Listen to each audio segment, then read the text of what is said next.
What is good, YouTube, man? I know it's been a hot minute since y'all seen my face, so I'm gonna give you a quick recap of what's been going on these last couple weeks. So the last video y'all seen on my channel was us losing the Danish Cup Championship by 1 point. Fast forward, we played 4 more games. After losing the cup, we played BMS at home and got a big win. Then we played our last EMBL regular season game against Bruno. We ended up going into overtime and losing a hard-fought game, but luckily we already secured a spot in the playoffs, so we still have more games to play. Then we traveled to Nesville for the first time this season, battled hard, but we ended up losing by 5 points at their home place. Then we came home and finished out the regular season with a huge win against the #1 team in the league, winning 88-78. So right now we've been on FIBA break for the last week or two. Usually a lot of teams overseas have guys traveling back to their home countries playing for their national teams during this break, as we have a couple guys on our team playing for the Danish national team. So we don't play again until first week of March. This is basically the start of the second half of the season. Now for the EMBL, we have a 2-game matchup against Newcastle. We play 1 game at their place, 1 game at home, and it's basically the winner is based off point differential. Now for the Danish league, the league is split top 6 and bottom 5. It's been a long season so far, but this is really the crunch time, really where we got to buckle down as a team, individually. This is the best time of the year. I'm gonna take y'all along this week, practice, just to see how we boot things back up, getting ready for our first game back from the break. If y'all new to the channel, hit that subscribe button. Now let's get to it.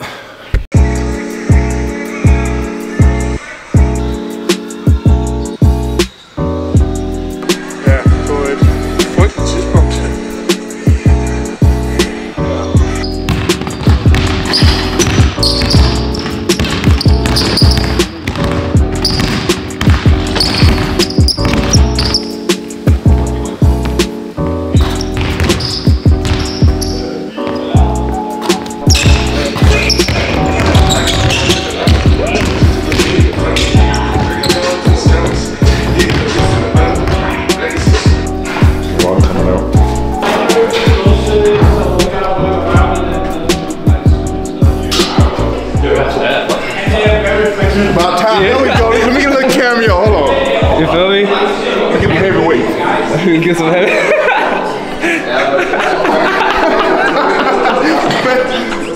Stop with the camera real fast. Man. Heard you. Light shit?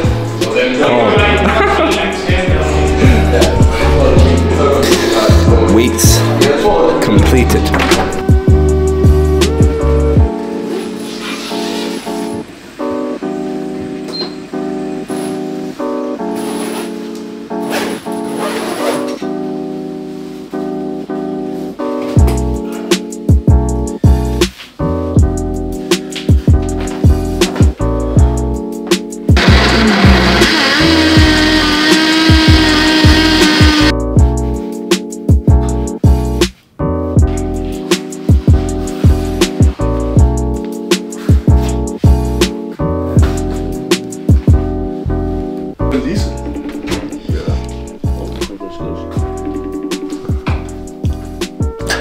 Looks pretty straight.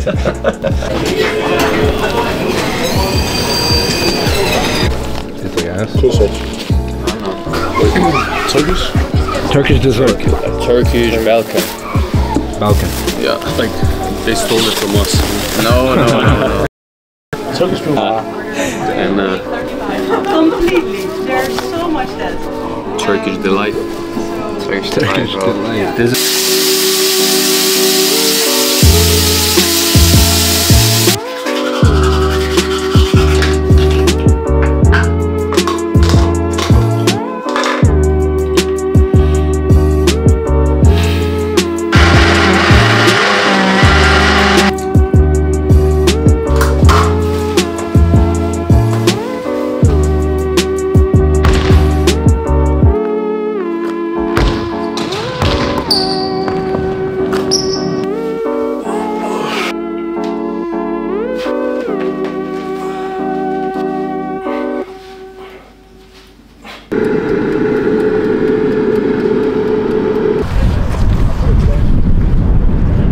Så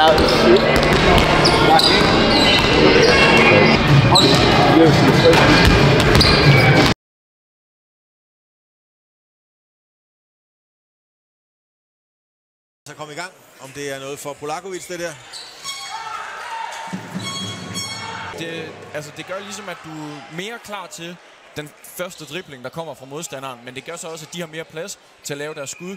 Så det er måske, har man synes, Darko Jukic han har haft lidt for nemt ved at drive ind igennem midten, så står man lidt mere kompakt og tvinger ham til enten selv at skyde udefra eller finde.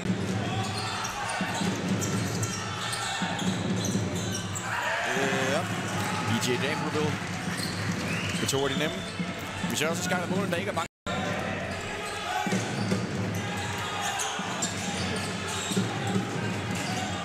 Skyler Bolin.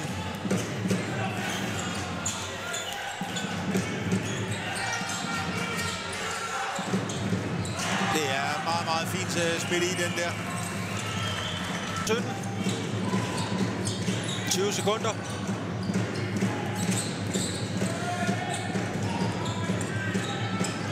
Ej, de flytter den godt bakken.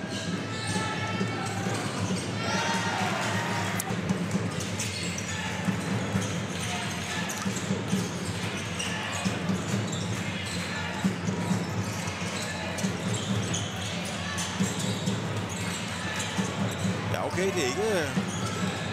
Ja, de flytter den meget. Til en træer.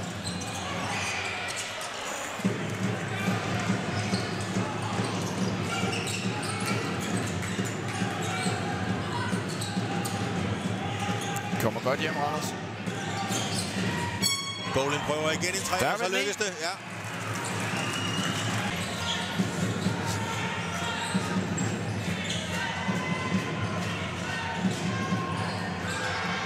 Det er godt forsvar. I jorden.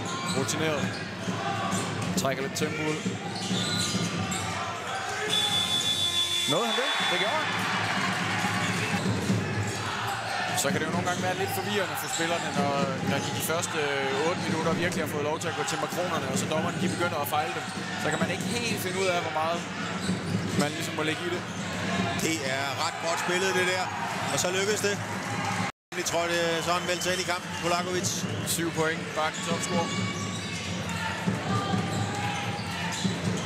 Det er også flot. Men det er ikke i. Nu får han ikke noget på, nej. Addison stjæler. Og bliver blokket. Men der er fejl. EJ Dambreville går efter at lave det helt store forsvarsspil. Ja, du må nok lige nå. Der går han op.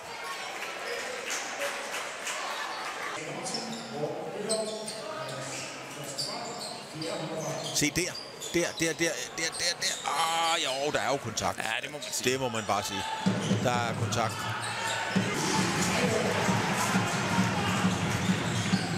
Darkman når ikke ned, og så alligevel. Jo, den kommer til at tælle. Ja, meget symptomatisk. Kontakt, der får Darko Jukic til at vælte der. Nej. Ikke at han spiller på den, jeg tror, han er simpelthen bare ude af balance. De har selvfølgelig ikke lige, at de skal op af strafkast hver gang, men for at ødelægge rytme og spille og bryde det og så videre. Nej, det har jeg svært ved at se, fordi hvis vi skal helt tilbage i kampen, så skal vi til at se noget fra Avery Anderson.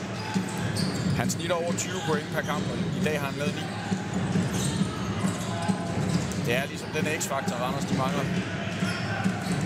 For helt at være der.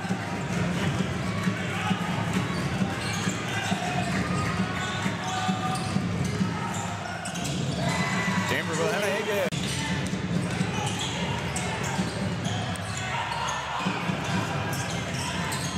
Hvis den går i, så har vi kamp. Det får vi ikke lige der. 54-62, 1:53 på klokken. Ja, de sniger sig jo altså stille over.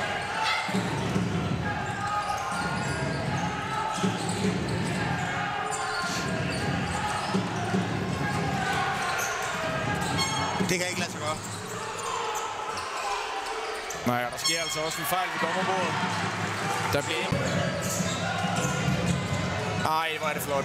Fuldstændig det samme, som man lavede før, Skyler. Nej, hvor er det flot. Det er... det er godt forsvar. Det er godt ryg, men detaljen er jo forsvarsspillet. Ja, det er en virkelig, virkelig god timing, han kommer med.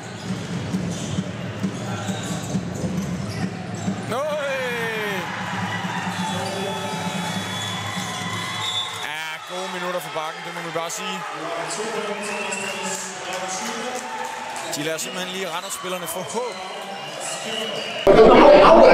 Battle wounds, game. Battle wounds. You see it? I gotta go get stitches. I gotta get stitches, bro. But we got the dub, big dubs, big dubs.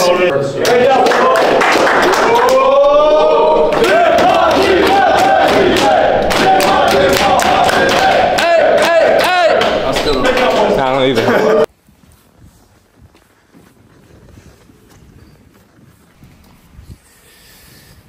Fuck. My face is fucked. Look at this, bro.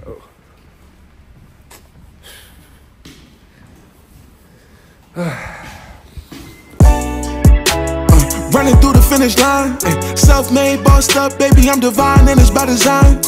I ain't even got a flex, they know I'm a guy, feel it in my vibe. They salute me when I'm in the street.